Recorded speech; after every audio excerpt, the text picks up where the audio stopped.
ପରିଚୟଟା ଦେବେ। ମୁଁ ସୁଦର୍ଶନ ବେହେରା, ଡାକନାମ ଯୋଗୀ, ଦୁର୍ଗାଦେବୀ ପଞ୍ଚାୟତର ଏକ୍ସ ସରପଞ୍ଚ, ପୂର୍ବତନ ସରପଞ୍ଚ ଏବଂ ଏଠି ଦୁର୍ଗାଦେବୀର ଯେଉଁ ଆଜି ବଜାର ପୂଜା ଦୋକାନ ବଜାର ଏବଂ ପୋଷ୍ଟ ଅଫିସ ଡାକ ଆପଣଙ୍କର ସବୁ ପ୍ରାୟ ଦପ୍ତର ସବୁ ବନ୍ଦ ହେଇଛି। ଏଇ ଯୋଉ ବନ୍ଦ ହେଇଛି କ'ଣ ପାଇଁ ବନ୍ଦ ହେଇଛି କହିବେ? এটা এটা ହେଇଛି ବନ୍ଦ ହେଇଛି ମାନେ ଏଇ ଯେଉଁ ଶ୍ରମ ଆଇନକୁ ବିରୋଧ କରିକି ଏଇ ଯେଉଁ ଟାଟା ପାୱାର ଯେଉଁ କରିଛି ସ୍ମାର୍ଟ ମିଟର ଏଇ ଯେଉଁ ଦାବି ଉପରେ 4ଟି ଆଇନ କରିଛି ଯେଉଁ ସରକାର କେନ୍ଦ୍ର ସରକାର ତାକୁ ବିରୋଧ କରିକି ସେଥିପାଇଁ ଏଠି କରାହେଇଛି ଆଉ ବନ୍ଦ ଏ ବନ୍ଦର ପ୍ରଭାବ କ'ଣ ପଡ଼ିବ? ପଡ଼ିବ ମାନେ ଲୋକ ତ ସତପଥ କହୁଛନ୍ତି ଯେଟା କହିଥିଲା ଭତ୍ତାର ଟାର୍ଗେଟ ନାହିଁ।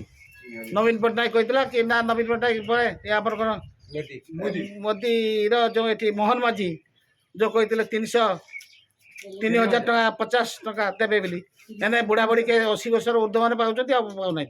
ଆଉ ଟାର୍ଗେଟ ନାହିଁ, ମୋଟେ ବ୍ଲକର ଟାର୍ଗେଟ ହିଁ ନାହିଁ, ଯାହା ପାଉଥିଲେ ପାଉଛନ୍ତି।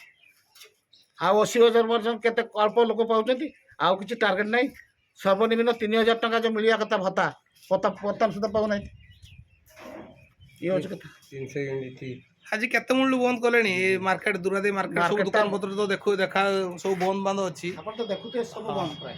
ତେଣୁ 6ଟା ବେଳେ ବନ୍ଦ ହେଇଛି। 6ଟା ବେଳେ ବନ୍ଦ ହେଇଛି। ସକାଳ 6ରୁ ବନ୍ଦ ଏବେ ପର୍ଯ୍ୟନ୍ତ। କୌଣସି ଅସୁବିଧା ହେଇଛି ନା ଶାନ୍ତି ଶୃଙ୍ଖଳା? ସତପଥର ଲୋକ ମାନୁଛନ୍ତି। ପୋଲିସ ପ୍ରଶାସନ ଥିଲେ ନା ସେ? ପୋଲିସ ପ୍ରଶାସନ ଥିଲେ, ଲୋକ ପୋଲିସ ପ୍ରଶାସନ ଦରକାର ହେଇନି, ଫାଣ୍ଡିଟାର ପାଖର ଦରକାର ହେଇନି ଏବଂ ଯାହା ହଉ ସତପଥର ବନ୍ଦ ହେଇଛି। ଆପଣଙ୍କର ଦାବିଟା କ'ଣ ଅଛି ସେ ବାବଦରେ କହିବେ?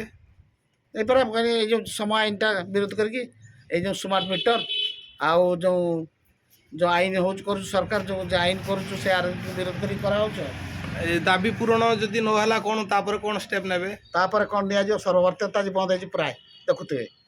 ଦିଲ୍ଲୀରୁ ମାନେ ଆପଣଙ୍କର ଭୁବନେଶ୍ୱର ଚାରିଆଡ଼େ କନ୍ୟାକୁମାରୀ, ଦିଲ୍ଲୀ କନ୍ୟାକୁମାରୀ ପର୍ଯ୍ୟନ୍ତ ସବୁ ବନ୍ଦ ହେଇଛି।